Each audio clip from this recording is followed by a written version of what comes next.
പിതാവിനും പുത്രനും പരിശുദ്ധാത്മാവിനും സ്തുതി, ആദിയിലെ പോലെ ഇപ്പോഴും എപ്പോഴും എന്നേക്കും ആമീൻ. വിശാല ഏറ്റവും അനുഗ്രഹിക്കപ്പെട്ട ദൈവജനമേ, ഈ മാരാനാത്ത റിട്രീറ്റ് സെൻ്ററിൻ്റെ ഈ ചാനലിലൂടെ, യൂട്യൂബ് ചാനലിലൂടെ ദൈവജനം കേൾക്കുന്ന എല്ലാ പ്രിയപ്പെട്ടവർക്കും, ഇതിൻ്റെ ഉപകാരികൾക്കും സഹകാരികൾക്കും എല്ലാവർക്കും ക്രിസ്തുയേശുവിന്റെ നാമത്തിൽ സ്നേഹവന്ദനം ചൊല്ലുന്നു. ഒപ്പം തന്നെ എല്ലാവരെയും ഒത്തിരി സ്നേഹത്തോടെ, ഒത്തിരി നന്ദിയോടെ സ്വാഗതം ചെയ്യുകയും ചെയ്യുന്നു. നമുക്ക് അല്പസമയം വചനാശുശ്രൂഷയ്ക്കായിട്ട് ഈ സമയം നമുക്ക് ഉപയോഗിക്കാം.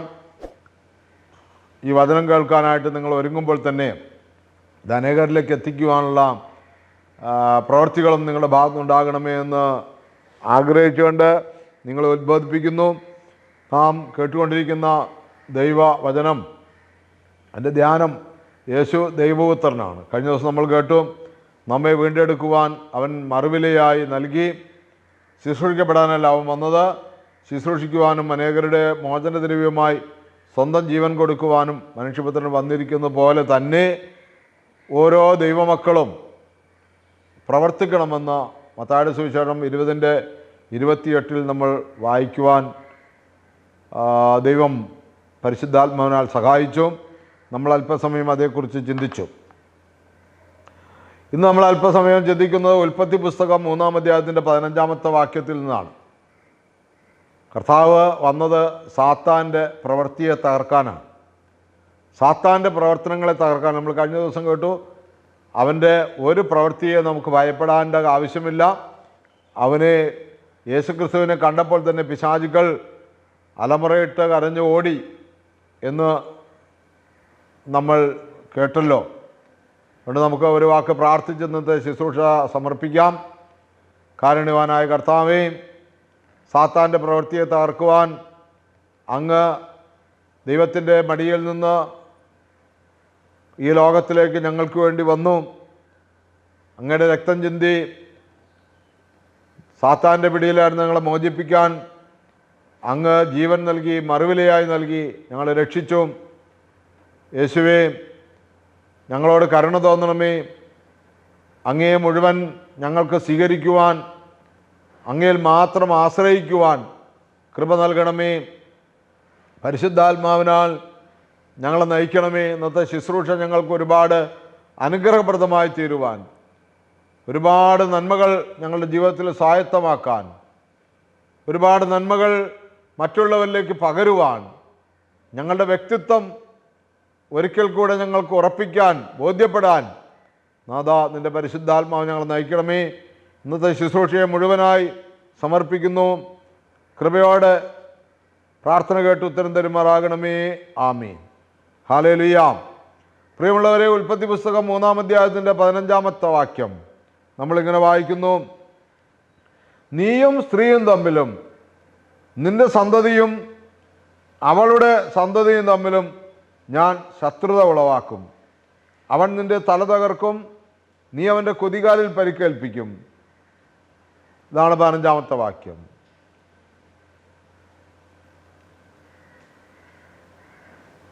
നീയും സ്ത്രീയും തമ്മിലും നിന്റെ സന്തതിയും അവളുടെ സന്തതിയും. സർപ്പത്തോട് ദൈവം കൽപ്പിച്ച ഒരു ഭാഗമാണ് ഇപ്പോൾ നമ്മൾ വായിച്ചു കേട്ടത്. എല്ലാ കന്നുകാലികളുടെയും വന്യമൃഗങ്ങളുടെയും ഇടയിൽ ശപിക്കപ്പെട്ടതായിരിക്കും.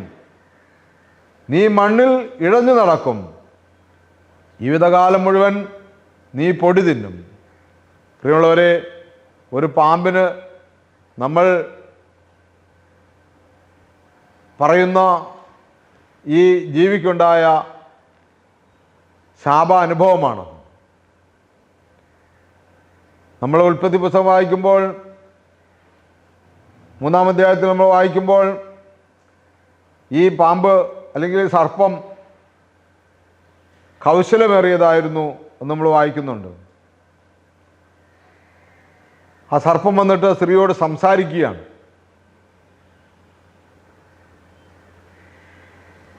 ഇന്നിപ്പോൾ സർപ്പത്തിന് കിട്ടിയിരിക്കുന്ന ശാപം, ഈ സ്ത്രീയും ഇവർ തമ്മിൽ വളരെ സൗഹൃദത്തിൽ സംഭാഷിച്ച് ദൈവകൽപ്പന ഒരേ സമയം ഒരേ ചിന്തയിൽ അവർ പ്രവർത്തിച്ച് തെറ്റ് ചെയ്തു. അതിന് പ്രേരണയായത് സാത്താനായതുകൊണ്ട്, സർപ്പമായതുകൊണ്ട് സർപ്പത്തോട് ദൈവം പറയുകയാണ്, നീയും സ്ത്രീയും തമ്മിൽ ഇനി മുതൽ ശത്രുതയുണ്ടാകും. അവൻ നിന്റെ തല തകർക്കും. പ്രിയമുള്ളവരെ, ഈ സ്ത്രീയുടെ സന്തതിയാണ് യേശുക്രിസ്തു, സാത്താൻ്റെ തലയെ തകർക്കാൻ വന്നവൻ. അതുകൊണ്ടാണ് പിശാചുക്കൾ യേശുവിനോട് ചോദിച്ചത്, ദൈവപുത്ര, സമയമാകുന്നതിന് മുമ്പ് നീ ഞങ്ങളെ പീഡിപ്പിക്കാൻ വരുന്നത് എന്താണ്? സാത്താനെ തകർക്കാനും അവനെ ബന്ധിക്കാനും ചങ്ങലക്കിടാനും ഒരു സമയം ക്രിസ്തു യേശുവിലൂടെ ദൈവം നിശ്ചയിച്ചു വച്ചിട്ടുണ്ട്. എന്നാൽ ഇപ്പോൾ വന്നതിൻ്റെ കാരണമെന്ന് 18 വർഷം കൂനിയായി നടന്ന ഒരു സ്ത്രീയെ അവളുടെ പാപത്തിൻ്റെ ഭാഗമാണ് അവളുടെ കൂനെന്ന് ചിന്തിച്ച് പാപികളുടെ പട്ടികയിൽ തള്ളി അവളെ ഇട്ടപ്പോൾ അന്നത്തെ പുരോഹിതന്മാരും പരീശന്മാരും ശാസ്ത്രിമാരും വേദശാസ്ത്രികളൊക്കെ അവളെ കടന്നുപോയപ്പോൾ യേശു അവളെ സുഖപ്പെടുത്തുന്നു. എന്നിട്ട് യേശു പറയുന്നു, 18 വർഷം സാത്താനാൽ ബന്ധിക്കപ്പെട്ടിരുന്ന ഇവളെ മോചിപ്പിക്കേണ്ടതല്ലയോ? അങ്ങനെ സാത്താൻ്റെ തല തകർക്കാൻ, സാത്താനാൽ ബന്ധിക്കപ്പെട്ടിരുന്ന ആളുകളെ മോചിപ്പിക്കാൻ, സാത്താൻ്റെ പ്രവൃത്തിയെ തകർക്കാൻ അന്നത്തെ ജനത്തിന്, ദൈവം തിരഞ്ഞെടുത്തവർക്ക്, പുരോഹിതന്മാരുൾപ്പെടെയുള്ളവർക്ക് ആ സ്ത്രീയെ കണ്ടിട്ട് ഒന്നും ചെയ്യാൻ പറ്റിയില്ല. കാരണം എന്താണ്? അവരും ഈ സാത്താനാൽ തന്നെ പ്രേരിപ്പിക്കപ്പെട്ട് ജീവിക്കുകയാണ്.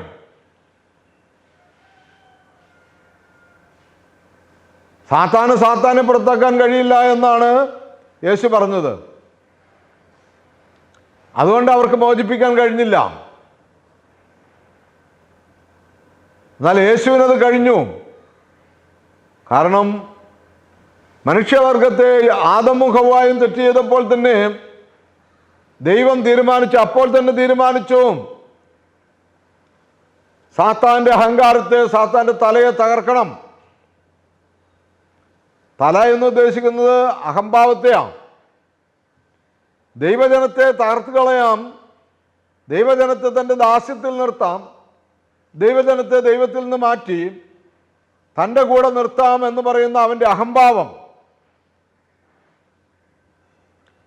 അത് തകർക്കാൻ യേശുവിന് മാത്രമേ കഴിഞ്ഞിട്ടുള്ളൂ. എന്നാണ് നമ്മൾ ബൈബിളിൽ സുവിശേഷത്തിൽ വായിക്കുന്നത്, പരിശുദ്ധാത്മാവ് മരുഭൂമിയിലേക്ക് അവനെ നയിച്ചു സാത്താനാൽ പരീക്ഷിക്കപ്പെടുവാൻ. പ്രിയമുള്ളവരെ, മനുഷ്യന്റെ വിജയമെന്ന് പറയുന്നത് അതാണ്. യേശു ക്രിസ്തുവിനെ പരിശുദ്ധാത്മാവ് സാത്താനാൽ പരീക്ഷിക്കപ്പെടുവാൻ മരുഭൂമിയിലേക്ക് നയിച്ചു. യേശു ക്രിസ്തു പരീക്ഷയിൽ ജയിച്ചു. സാത്താന്റെ അഹംഭാവം തകർന്നു.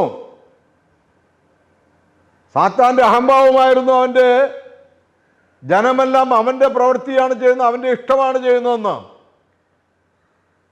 വലിയൊരു മകലമുളയെ കൊണ്ടു നിർത്തിയിട്ട് ഈ കാണുന്നതെല്ലാം എൻ്റെ അധീനതയിലാണ്, ആരെന്നെ കുമ്പിട്ട് ആരാധിക്കുന്നുവോ ഞാൻ അവർക്ക് നൽകും, നീ എന്നെ ആരാധിച്ചാൽ ഈ ലോകത്തിൻ്റെ മുഴുവൻ അധികാരവും ഞാൻ നിനക്ക് നൽകാമെന്ന് പറഞ്ഞപ്പോൾ യേശു സാത്താൻ്റെ തലയിൽ ചവിട്ടി, നിനക്ക് യാതൊരു അധികാരവുമില്ല,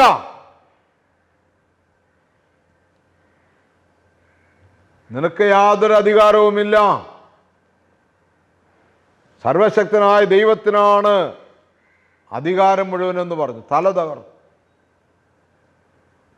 തൻ്റെ പ്രവർത്തനങ്ങൾക്ക് ഇറങ്ങിയ നാളിൽ സാത്താൻ അങ്ങനെ അധികാരം യേശുവിൻ്റെ അടുത്ത് ഉപയോഗിച്ചപ്പോൾ യേശുവിൻ്റെ വ്യക്തിത്വം അല്ലെങ്കിൽ യേശുക്രിസ്തുവിൻ്റെ നാമം അറിയാതെ പോയ സാത്താന്യ മക്കൾ,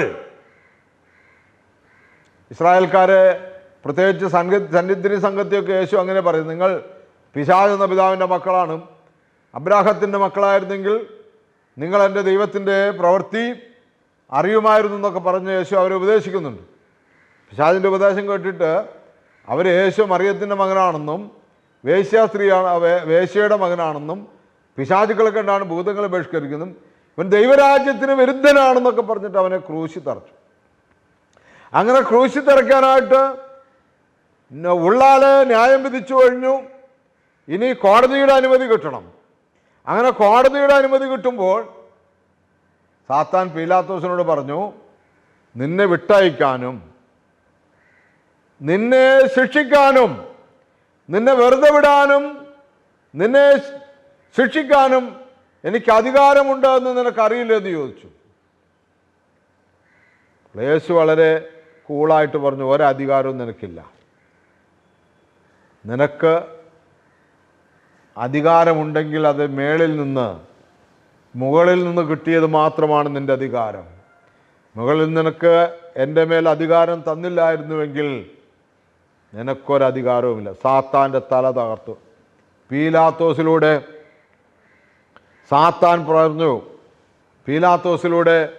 സാത്താൻ പ്രവേശിച്ചിട്ട് പറഞ്ഞു, നിന്നെ ഞാൻ രക്ഷിക്കാം, അതിനുള്ള അധികാരം ഇന്ന് എനിക്കുണ്ട്. ഞാൻ ചോദിക്കുന്ന ചോദ്യങ്ങൾക്ക് നീ മറുപടി പറയുക. സാത്താൻ്റെ തല, അവൻ്റെ ഗർവിനെ തകർത്തു. പീലാത്തോസ് ഗർവ് കൊണ്ട് സംസാരിക്കണമെന്നറിയില്ല. പീലാത്തോസ് പറഞ്ഞു. പീലാത്തോസ് അറിഞ്ഞിരുന്നെങ്കിൽ പീലാത്തോസ് യേശുവിൻ്റെ മുമ്പിൽ മുട്ടുമടക്കും, കുമ്പിടും. ദൈവമേ, യോഹന്നാൻ സ്നാപകൻ പറഞ്ഞതുപോലെ, ഞാൻ നിൻ്റെ കയ്യിൽ നിന്ന് സ്നാനം സ്വീകരിക്കേണ്ടിയിരിക്കെ നീ എൻ്റെ അടുത്ത് വന്നത് എന്താണെന്ന് ചോദിക്കും. പീലാത്തോസ് യേശുവിനെ അറിഞ്ഞിരുന്നെങ്കിൽ അതുപോലെ പീലാത്തോസ് പറയുമായിരുന്നു, നീ എന്നെ വിധിക്കാനിരിക്കെ നീ എങ്ങനെ ഇവിടെ വന്നു പെട്ടു, എന്നെ രക്ഷിക്കണ ദൈവമേ എന്ന് പറഞ്ഞ് നിലവിളിക്കുമായിരുന്നു. അപ്പോൾ ഒരുപക്ഷെ ചിലപ്പോൾ പീലാത്തോസിനോട് യേശു പറയുമായിരുന്നു, നീ കസേരമേ ഇരിക്കുക, ഇത് ഇരുട്ടിൻ്റെ ദിവസമാണ്, ഇത് അന്ധകാരത്തിൻ്റെ ദിവസമാണ്, ഇത് സ്വർഗത്തിലെ ദൈവം അനുവദിച്ച ദിവസമാണ്, നിനക്കൊരു കുറ്റവും ഇതിൻ്റെ മേലുണ്ടാവില്ലായിരുന്നു പറഞ്ഞുകൊണ്ട് തന്നെയായിരുന്നു. എന്നിട്ടും പീലാത്തോസിനോട് യേശു പറഞ്ഞു, നിന്റെ മേലൊരു കുറ്റവുമില്ല, എന്നെ നിന്റെ അടുക്കൽ കൊണ്ടുവന്നവർക്കാണ് നിന്നേക്കാൾ കുറ്റമെന്ന് പറഞ്ഞു യേശു.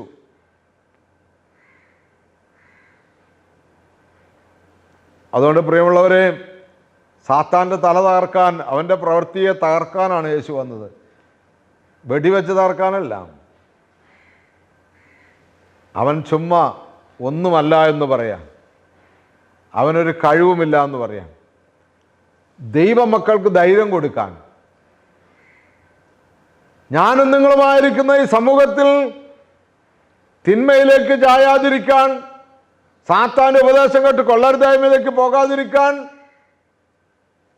ദൈവപുത്രൻ നമ്മുടെ കൂടെ നിൽക്കുകയാണ്. കണ്ടാലും ലോകാവസാനത്തോളം ഞാൻ നിങ്ങളുടെ കൂടെയുണ്ട്. സാത്താൻ്റെ പ്രവൃത്തിയെ തകർക്കാൻ സ്ത്രീയുടെ സന്തതിയും സർപ്പത്തിൻ്റെ സന്തതിയും തമ്മിൽ ശത്രുത വച്ചു.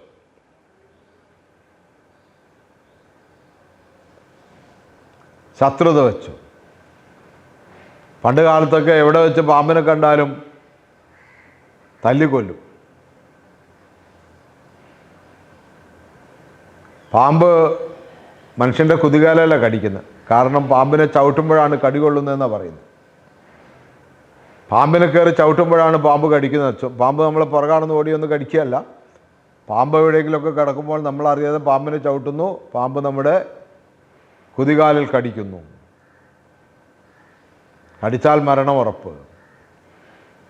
വൈദ്യശാസ്ത്രമൊക്കെ എത്ര പുരോഗമിച്ചതുകൊണ്ട് പലർക്കും ജീവൻ തിരിച്ചു കിട്ടുന്നു. പ്രിയമുള്ളവരെ, ഇത് ദൈവത്തിൻ്റെ ഒരു ശാപകൽപ്പനയാണത്. അപ്പോൾ യേശുക്രിസ്തു നമ്മളെ പാപത്തിൽ നിന്ന് മോചിപ്പിക്കുവാൻ അവൻ നമുക്ക് എല്ലാമായി വന്നു. ആദത്തോട് യേശു പറഞ്ഞു, പാതാളത്തിൽ ഇറങ്ങിക്കൊണ്ട് യേശു പറഞ്ഞു, നീ കുറ്റം ചെയ്തതിനല്ലോ ഞാൻ കൊണ്ടടികൾ, ഏതൻ കനി നീ തിന്നതിനാൽ കയ്പും കുടിച്ചേൻ ഞാൻ നഗ്നതയാൽ, നീ ഇലകൾ ചാർത്തി നഗ്നതയോ എന്നെ അവർ തൂക്കി, ഞാൻ ചിന്തിയ രക്തത്താൽ പോയി കോപം താതൻ്റെ. ആദത്തോട് പാതാളത്തിൽ ഇറങ്ങിയിട്ട് യേശു പറഞ്ഞു, നീ കുറ്റം ചെയ്തതിന് ദൈവം നിന്നെ ശിക്ഷിക്കേണ്ടതായിരുന്നു, പക്ഷേ നിന്നെ ശിക്ഷിച്ചില്ല, എന്നെ ശിക്ഷിച്ചു, ഞാൻ അടികൊണ്ടു. നീ പാമ്പുമായിട്ടുള്ള കരാറിൽ, സർപ്പവുമായിട്ടുള്ള ബന്ധത്തിൽ നീ നഗ്നനായിരുന്നു തിരിച്ചറിഞ്ഞ് നീ ഇല ചാർത്തിയപ്പോൾ നിനക്ക് വേണ്ടി ഏദൻ തോട്ടത്തിലും ഭൂമിയിലും നഗ്നനായി ജീവിക്കേണ്ട നീ നഗ്നനാണെന്ന് തിരിച്ചറിഞ്ഞ് നീ അത്തിയില കൂട്ടി തുന്നിയപ്പോൾ നിന്നെ ദൈവം തുകൽ കൊണ്ട് വസ്ത്രം ധരിപ്പിച്ചു വിട്ടുവെങ്കിൽ നിനക്ക് പകരം സാത്താന് എന്നെ എൻ്റെ പിതാവ് നഗ്നനാക്കി കൊടുത്തു. നഗ്നതയാൽ നീ ഇല ചാർത്തി, നഗ്നതയോടെ എന്നെ അവർ തൂക്കി. നീ ഏദനിലെ കനി രുചിയോടെ തിന്നപ്പോൾ നീ ആ പഴം ആസ്വാദ്യമെന്ന് കണ്ട് ആസ്വദിച്ച് കഴിച്ചപ്പോൾ അവരെനിക്ക് കയ്പ് തന്നു. ഞാൻ സാത്താൻ്റെ വാക്ക് കേൾക്കാതെ സാത്താനെ തകർക്കാൻ വന്നാണെന്നറിഞ്ഞപ്പോൾ അവരെനിക്ക് കയ്പ് തന്നു. ഏതൻ കനി നീ തിന്നതിനാൽ കയ്പും കുടിച്ചേ ഞാൻ. നീ രുചിയുള്ള അറിവുള്ള കൗതുകകരമായ ആസ്വാദ്യമായ പഴമെന്ന് പറഞ്ഞ് സാത്താൻ നിനക്ക് നൽകി. നീ നിന്റെ ഭാര്യയും ചേർന്നത് കഴിച്ചപ്പോൾ എൻ്റെ അപ്പൻ എന്നെ നിനക്ക് പകരമായി, നിനക്ക് മോചനദ്രവ്യമായി എന്നെ കാൽവഴിയുടെ നെറുകയിൽ കയ്പ് കുടിപ്പിച്ചു. ഞാൻ ചിന്തിയ രക്തത്താൽ പോയി കോപം താതൻ്റെ. ഞാൻ ചിന്തിയ യേശു ക്രിസ്തു കാൽവരിയിൽ ചിന്തിയ രക്തത്താൽ ദൈവത്തിൻ്റെ കോപം നിൻ്റെ മേലുള്ളത് പോയി എന്ന് പ്രഖ്യാപിച്ചതാണ്. പ്രിയമുള്ളവരെ, ഉൽപ്പത്തി പുസ്തകം 3-ാം അധ്യായത്തിൽ പാമ്പും സ്ത്രീയും തമ്മിലുള്ള ബന്ധത്തിൽ ദൈവം പറഞ്ഞാണ്, സാത്താൻ്റെ തല സ്ത്രീയുടെ സന്തതി തകർക്കും. ബേത്ലഹേമിലെ ഓഫർത്തായിൽ കന്യയായ പെൺകുട്ടി ദൈവത്തിൻ്റെ വചനം കർണത്താൽ കൈക്കൊണ്ട് ഉദരേപ്പേറി ചെവിയിലൂടെ കേട്ട് ഗർഭപാത്രത്തിൽ സ്വീകരിച്ച് പ്രസവിച്ചു. ആ സ്ത്രീയുടെ സന്തതി. ഒന്നാമത്തെ ഹവ്വ വഴി പാപം വന്നുവെങ്കിൽ രണ്ടാമത്തെ ഹവ്വ വഴി പാപമോചനം കിട്ടി. ഒന്നാമത്തെ ആദം വഴി പാപം വന്നുവെങ്കിൽ രണ്ടാമത്തെ ആദം വഴി സാത്താൻ്റെ തകലയെ തകർത്തുകൊണ്ട് യേശു ക്രിസ്തുവിലൂടെ പാപമോചനം കിട്ടി. സാത്താൻ്റെ പ്രവൃത്തിയെ തകർക്കാൻ പ്രിയമുള്ളവരെ യേശു ലോകത്തിലേക്ക് വന്നു, സാത്താൻ്റെ പ്രവൃത്തിയെ തകർക്കാൻ. അതുകൊണ്ട് ഇനി ആരും സാത്താൻ്റെ അടിമപ്പെടരുത്. നീ മന്ത്രവാദം ചെയ്തു, കൂടോത്രം ചെയ്തു, അവരെ നിങ്ങൾ അങ്ങനെ ചെയ്തേക്കാണ്, ഇങ്ങനെ ചെയ്തേക്കാണ്, അപ്പുറം ചെയ്തേക്ക്, ഒന്നും വിശ്വസിക്കരുത്. ആരുടെ കൂടെ ഒന്നിനും പോകരുത്. നിൻ്റെ വീട്ടിൽ നീ വീട് പണിയുന്നോ, നീ കർത്താവിൻ്റെ പാദപീഠത്തെങ്കിലാണ്. യേശു ക്രിസ്തുവിൽ വിശ്വസിച്ച് നീ പ്രാർത്ഥിച്ച് കല്ലിടുക. ഞാൻ എത്രയോ സ്ഥലത്ത് പലർക്കും പ്രാർത്ഥിച്ച് സ്ഥാനം കാണാതെ തന്നെ ഞങ്ങളൊക്കെ പോയി പ്രാർത്ഥിച്ച് വീടുകൾ പണിതിട്ടുള്ള വീടുകളുണ്ട്. ഐശ്വര്യമായി, സന്തോഷമായി, സമാധാനമായിട്ട് ആളുകൾ കിടന്നുറങ്ങുന്നു. ഒരു സ്ഥാനക്കാരനും കണ്ടില്ല. സ്ഥാനം കണ്ട് കുറ്റിയടിച്ചിട്ട് പ്രാർത്ഥിക്കാൻ പോയതല്ല. സ്ഥാനക്കാരനില്ല. 3 ദിവസം ഉപവസിച്ച് പ്രാർത്ഥിച്ച്, ആ വീട്ടുകാരനും ഞങ്ങളൊക്കെ കൂടി ഇരുന്ന് പ്രാർത്ഥിച്ച്, അവിടെ പോയി പ്രാർത്ഥിച്ചിട്ട് ആ പറമ്പിൻ്റെ ഏതെങ്കിലും ഒരു ഭാഗത്ത് ദൈവത്തോട് ചോദിക്കും. ചില സ്ഥലത്ത് സ്ഥലം കൂടുതലുള്ളിടത്താണെങ്കിൽ നറുക്കിടും. ഏത് സ്ഥലം കേന്ദ്രീകരിച്ചാണ് ദൈവമേ വീട് പണിയണ്ടേ എന്ന് നറുക്കിടും.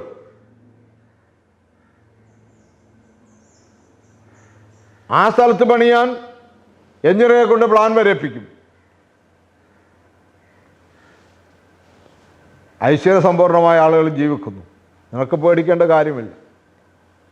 അവൻ്റെ പ്രവൃത്തിയെ താർക്കാനാണ്. അല്ലാതെ അതിലെ കടന്നുപോയി ഒരാൾ ഇതിലപ്പുറത്തേക്കുണ്ട്, അതിലെ സന്ധ്യാകുമ്പോൾ ഒരു വെളിച്ചം പോണ്ട്, അത് നിൻ്റെ വീട്ടിലേക്ക് അടിക്കും. അതാണ് പ്രശ്നം. നിൻ്റെ വാതിൽ അവിടെ വെച്ചത് കയറിപ്പോയി, നിൻ്റെ ഭിത്തി അപ്പുറം വെച്ചത് മാറിപ്പോയി, നിൻ്റെ വീടിൻ്റെ അയൽവക്കത്തെ അതിർത്തിയിലെ പാല നിൽക്കുന്നത് കൊണ്ടാണ് പ്രശ്നം. ആ പാല നീ വെട്ടാൻ പറയണം. അപ്പോൾ മറ്റവനോട് സ്ഥാനക്കാരൻ പറഞ്ഞത് ആര് പറഞ്ഞാലും വെട്ടരുത്, ആ പാല അവിടെ നിൽക്കുന്നതാണ് നിൻ്റെ ഐശ്വര്യം. പിന്നെ പാലയ്ക്ക് വേണ്ടി തർക്കമായി, പിന്നെ പിച്ചാത്തി കുത്തായി, പിന്നെ ഒരാൾ ജയിലിലുമായി, ഒരാൾ മണ്ണിൻ്റെ അടിയിലുമായി, വീട് അനാഥമായി. സാത്താൻ്റെ തലയെ തകർക്കാൻ ദൈവപുത്രൻ പ്രത്യക്ഷപ്പെട്ടു. പ്രാർത്ഥിക്കാം നമുക്ക്. അതുകൊണ്ട് ഈ വക തിന്മപ്പെട്ട പ്രവർത്തനത്തിലേക്കൊക്കെ പോയി അയൽവക്കത്തുകാരോടൊക്കെ ശത്രുതയൊക്കെ ആരെങ്കിലും വെച്ചുകൊണ്ടിരിക്കുന്നുണ്ടെങ്കിൽ, അവരത് ചെയ്തിട്ടാണ് ഇത് ചെയ്തിട്ടാണ്, അവർ മന്ത്രവാദം ചെയ്യിച്ചു, കൂടോത്രം ചെയ്തു, അവരങ്ങോട്ട് വഴിപാട് കൊടുത്തു, ഇങ്ങോട്ട് വഴിപാട് കൊടുത്തു, ഞങ്ങളെ നശിപ്പിക്കാൻ വേണ്ടി അവർ വർഷങ്ങളായി ചെയ്തുകൊണ്ടിരിക്കുന്ന പ്രവൃത്തിയാണെന്നൊക്കെ ആരെങ്കിലുമൊക്കെ വന്ന് പറഞ്ഞ് അതൊക്കെ കേട്ട്, നിൻ്റെ വീട് തെക്കോട്ട് തിരിയാത്തതുകൊണ്ടാണ്, കിഴക്കോട്ട് തിരിയാത്തതാണ്, പടിഞ്ഞാട്ട് തിരിയാത്തതാണ് നിൻ്റെ മൊത്തം പ്രശ്നം എന്നൊക്കെ കേട്ട് നീ വീട് വിറ്റ് പോകാനോ വീട് പൊളിക്കാനോ ഒന്നും നീ നിൽക്കണ്ട. നിൻ്റെ മുമ്പിൽ യേശുക്രിസ്തു നിൽക്കുന്നു സാത്താൻ്റെ തലയെ തകർക്കാൻ. നിൻ്റെ മേൽ വരുന്ന എല്ലാ പീഡനങ്ങളെയും സാത്താൻ്റെ സകല പ്രവൃത്തികളെയും തകർക്കാൻ യേശുക്രിസ്തു നിനക്ക് വേണ്ടി ദൈവത്തിൻ്റെ പുത്രനായി നിൽക്കുന്നു. നിൻ്റെ മേൽ, എൻ്റെ മേൽ നിനക്ക് അധികാരമുണ്ടെങ്കിൽ അത് ദൈവം തന്നതുകൊണ്ട് മാത്രമാണെന്നുള്ള ആ ഒരു ധൈര്യത്തിൽ. അതുകൊണ്ട് പ്രിയപ്പെട്ടവരെ, ആ യേശുക്രിസ്തു നമ്മുടെ സ്വന്തം രക്ഷകനും നാഥനുമാണ്. സ്വീകരിക്കാം, പ്രാർത്ഥിക്കാം. ഞങ്ങൾ അത്യധികമായി സ്നേഹിക്കുന്ന സ്വർഗപിതാവേ, നല്ല സമയത്തിനായി നന്ദിയോടെ സ്തുതിക്കുന്നു. കേട്ട വചനങ്ങളെ പ്രതി അനുഗ്രഹം പ്രാപിക്കുവാൻ, ധൈര്യപ്പെടുവാൻ, സാത്താൻ്റെ തലയെ തകർക്കാൻ അങ്ങ് ഞങ്ങളുടെ കൂടെ, ഞങ്ങളോടൊപ്പം, ഞങ്ങളിൽ ഉണ്ട് എന്ന ധൈര്യം ഞങ്ങളെ ജീവിക്കാനും ജീവിപ്പിക്കാനും അനേകർക്ക് ജീവൻ കൊടുക്കുവാനും ജീവിതം കൊടുക്കുവാനും സഹായിക്കണമെന്ന് പ്രാർത്ഥിക്കുന്നു. ബലപ്പെടുത്തണമെന്ന് പ്രാർത്ഥിക്കുന്നു. യേശുവിൻ്റെ പരിശുദ്ധ നാമത്തിൽ ചോദിക്കുന്നു. കൃപയോടെ കേട്ട് ഉത്തരം തരുമാറാകണമേ. ആമേൻ. പ്രിയപ്പെട്ടവരെ, ഈ വചനം അനേകരിലേക്ക് എത്തിക്കുവാൻ നിങ്ങളിതിൻ്റെ പ്രേക്ഷിതരായി മാറണമേ എന്ന് ഓർപ്പിച്ചുകൊണ്ട് നിർത്തുന്നു. ദൈവത്തിൻ്റെ അതിപരിശുദ്ധ നാമം മാത്രം മഹത്വപ്പെടുമാറാകട്ടെ.